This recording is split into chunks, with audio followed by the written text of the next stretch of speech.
खबर डॉक्टर परवेज को लेकर एक बड़ा खुलासा हुआ है। कीपैड फोन का इस्तेमाल परवेज के द्वारा किया जा रहा था। Doctor Parvez 3 keypad mobile phones अपने साथ में रखता था, जिसमें हार्ड डिस्क, इलेक्ट्रॉनिक गैजेट्स भी बरामद किए गए हैं। वहीं मुजम्मिल के संपर्क में डॉक्टर परवेज था। मुजम्मिल वो डॉक्टर जो कि हिरासत में लिया गया अल-फलाह यूनिवर्सिटी से। अपनी बहन शाहीन से भी लगातार बातचीत डॉक्टर के द्वारा की जा रही थी। यानी कि डॉक्टर परवेज जिसकी गिरफ्तारी हुई है, जिसके गैजेट्स फिलहाल जो टीमें हैं उन्होंने अपने अंडर ले लिए हैं, जिनके गैजेट्स जो है उनसे इन्वेस्टिगेशन जो है आगे बढ़ाई जा रही है, सवाल जवाब किए जा रहे हैं। लेकिन आप देखिए कुछ तस्वीरें सामने आई हैं जो कि जारी की गई हैं पुलिस डिपार्टमेंट के द्वारा। आप देखिए 3 कीपैड के मोबाइल फोन नजर आ रहे हैं। चाकू भी अपने साथ में ये डॉक्टर रखता था और देखिए कौन सा चाकू इसके पास से बरामद हुआ है। हार्ड डिस्क बरामद हुई है और अब जो है फिलहाल इन मोबाइल फोन्स को खंगाला जा रहा है। तमाम उन नंबर्स को खंगाला जाएगा सिम कार्ड और मोबाइल फोन की सहायता से जो कि इसके संपर्क में थे। विनोद हमारे सहयोगी ज्यादा जानकारी लेकर हमारे साथ जुड़ गए। विनोद, क्या कुछ अपडेट है? चाकू भी बरामद हुआ है, मोबाइल फोन बरामद हुए हैं, वो भी कीपैड वाले फोन, जो कि अब आप देखिए कि ज्यादातर लोग नहीं रखते, सबके पास स्मार्टफोन है आज के टाइम में। जी बिल्कुल, इससे आप अंदाजा लगा सकते हैं कि किस तरह की वारदातों में किस तरह की माइंडसेट था उसका। जो इलेक्ट्रॉनिक गैजेट्स बरामद हुए उसमें सबसे बड़ी बात यह है कि 4 कीपैड फोन उसके पास से बरामद हुए हैं। इसके अलावा हम तस्वीरें जो हमारे पास मौजूद हैं उसमें दिखाई दे रहा है कि जो बरामदी उसके घर में हुई है उससे किस तरह के चाकू उसके पास रखे हुए हैं। जो इलेक्ट्रॉनिक गैजेट्स मिले हैं उसमें हार्ड डिस्क मिला हुआ है। साथ ही कुछ ऐसे फोन भी हैं जिसका इस्तेमाल बर्नर फोन के तौर पर इस्तेमाल किया जा सकता है। ऐसा शक जो है अभी एजेंसीज को है और इसीलिए एजेंसीज ने उसको कल डिटेन किया था। उससे पूछताछ हो रही है। खबर यह है कि उससे दिल्ली एनआईए के अब जो है वो पूछताछ करेगी, इसीलिए उसको दिल्ली ले जाया गया है। जब उसके घर पर हम लोग मौजूद थे, उसके फादर से बात की, उसके भाई से बात की।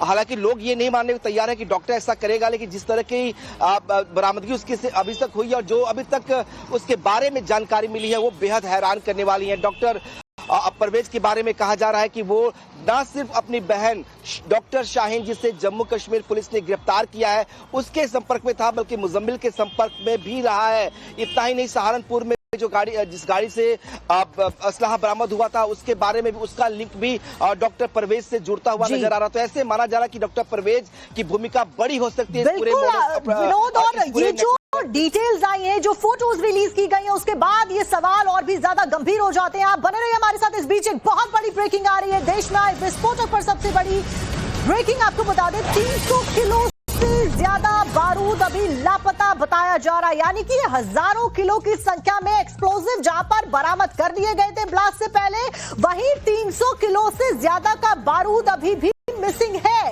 ये कहां पर है, किसके पास है, ये सबसे बड़ा सवाल। सुरक्षा बलों को 300 किलो अमोनियम नाइट्रेट की तलाश है।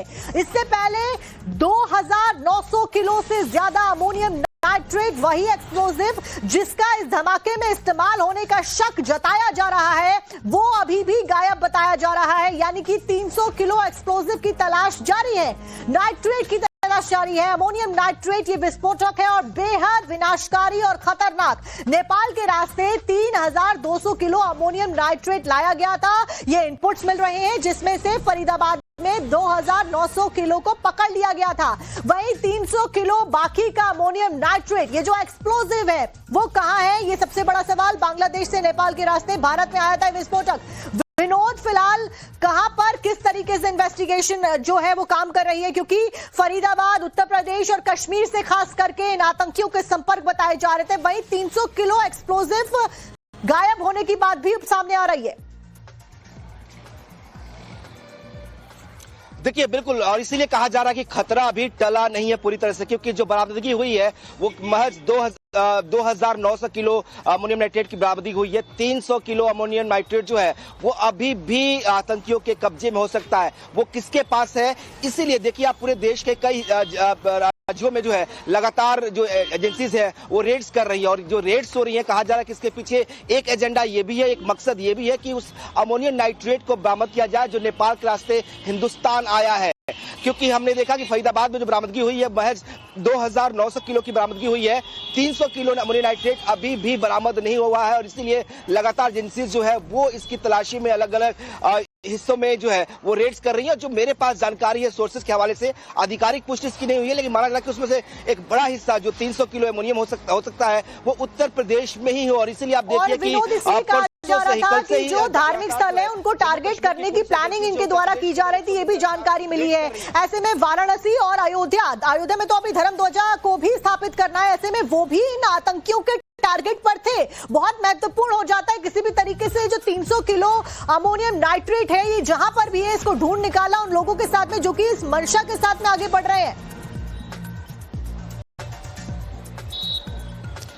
देखिए, और ये खुलासा जो हुआ ये बेहद परेशान करने वाला हो सकता है। माना जा रहा है कि जो मॉड्यूल काम कर रहा था, खासतौर पर जो स्लीपर सेल्स थे उसको एक्टिवेट शाहीन कर रही थी। और कहां पे कर रही थी? ये अयोध्या और काशी में कर रही थी। वहीं जहां पे राम मंदिर है, काशी में जहां काशी विश्वनाथ, वाराणसी में जहां पे काशी विश्वनाथ का मंदिर है। और इसीलिए कहा जा रहा है कि अब ये ज्यादा एजेंसी जो है यूपी को लेकर ज्यादा एक्टिव हो गई, क्योंकि जो अब तक जानकारी सामने आई है, जिस बात की पुष्टि लगातार सोर्सेज कर रहे हैं, कहा जा रहा है कि इनके निशाने पर उत्तर प्रदेश के धार्मिक स्थल तो थे ही, खासतौर पर वाराणसी और अयोध्या था। और देखिए 25 नवंबर को अयोध्या में प्रधानमंत्री आने वाले हैं, संघ प्रमुख आने वाले हैं। उससे पहले इस तरह की अगर इस तरह का इनपुट मिलता है तो हैरानी एजेंसीज के लिए बहुत बड़े खतरे की बात हो सकती है। और इसीलिए कहा जा रहा है कि लगातार एजेंसीज तैयारी में कि क्या जो काशी और अयोध्या वो स्थान जहां पर रिकॉर्ड तोड़ श्रद्धालु इस साल आए हैं दर्शन करने के लिए। सबके बीच में आपको रोकते हुए एक बड़ी खबर सोर्सेज के हवाले से जो सामने आई है, विस्फोटक पर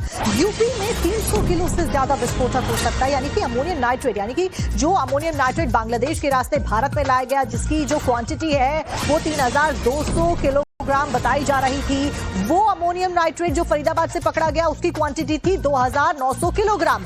अभी भी 300 किलो अमोनियम नाइट्रेट गायब है। ऐसे में उसी को लेकर जो इन्वेस्टिगेटिव है वो जांच पड़ताल कर रही है। इसी खबर को अभी हमारे जो सहयोगी हैं विनोद, वो भी डिटेल के साथ में बता रहे थे। विनोद, फिलहाल अयोध्या और साथ साथ में काशी में तो चौकसी को बढ़ा दिया गया है, और कहां पर छिपाया जा सकता है अमोनियम नाइट्रेट को, उसको लेकर क्या कुछ जानकारी? क्योंकि सोर्सेज यही बता रहे हैं कि 300 किलो अमोनियम नाइट्रेट अभी भी मौजूद है और किसी के पास में, और इसका मिसयूज किया जा सकता है। देखिए, बड़ी बात यही है कि ये 300 किलो जो अमोनियम नाइट्रेट है जिसकी बात कही जा रही है वो यूपी में हो सकता है। ऐसी एजेंसीज को इनपुट मिले हैं, और इसीलिए तमाम देखिए उत्तर प्रदेश के कई जिले हैं, खासतौर पर सहारनपुर की बात करें आप, मुजफ्फरनगर की बात करें, शामली की बात करें, हापुड़ की बात करें, लखनऊ की बात करें, तो यहाँ पे रेड्स लगातार हो रही है। कल हम देखा कि जो करीम टुंडा था जो आतंकी, उसके घर पर भी पुलिस पहुंची थी। हालांकि वो जेल से रिहा हो चुका है, लेकिन वहां भी पुलिस जाके पूछताछ कर रही थी। तो पुलिस को शक है, एजेंसीज को शक है कि ये जो 300 किलो अमोनियम नाइट्रेट है उत्तर प्रदेश के ही किसी हिस्से में हो सकता है और किसी स्लीपर। ठीक है विनोद, इस बीच आपको रोकते हुए एक बड़ी ब्रेकिंग यहाँ पर आ रही है श्रीनगर से। श्रीनगर में लगातार इस वक्त का बड़ा ऑपरेशन चलाया जा रहा है, एक मैसिव ऑपरेशन अब तक का सबसे बड़ा चलाया जा रहा है। इस बीच श्रीनगर में से एक और डॉक्टर को हिरासत में लिया गया है, एक और डॉक्टर के ऊपर शिकंजा कसा गया है। एजेंसियों ने डॉक्टर जहूर को हिरासत में लिया है। जीएमसी श्रीनगर से डॉक्टर जहूर को फिलहाल पकड़ा गया है, और संदिग्ध होने की वजह से ही डॉक्टर जहूर को हिरासत में लिया गया है। आपको यह भी बता दें कि अल फलाह यूनिवर्सिटी से डॉक्टर्स को हिरासत में लिया गया।